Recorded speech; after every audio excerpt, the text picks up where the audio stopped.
தந்தை தன் மகனுக்கு திருமணம் செய்து வைத்து அவனை தனி குடித்தனம் நடத்துமாறு சொல்லி வருமானத்துக்கான வழியையும் அவனுக்கு ஏற்பாடு செய்து கொடுத்தார் தந்தை.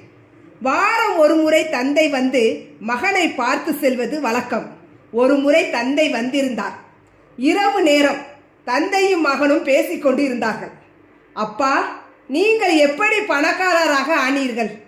என்னுடைய வருமானத்தோடு உங்களுடைய உதவி இருந்தும் எனக்கு பற்றாக்குறையாகவே இருக்கிறதே என்று கேட்டான் மகன். மகனே, எதுவும் சுலபம் அல்ல. வாழ்க்கையில் மிகவும் கவனம் தேவை. தேவையற்ற செலவை செய்யக்கூடாது.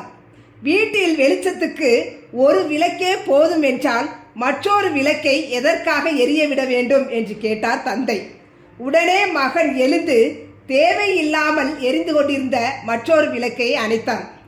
தந்தை எப்படி சிக்கனமாக இருந்து பணக்காரர் ஆனார் என்பதையும் புரிந்து கொண்டான்.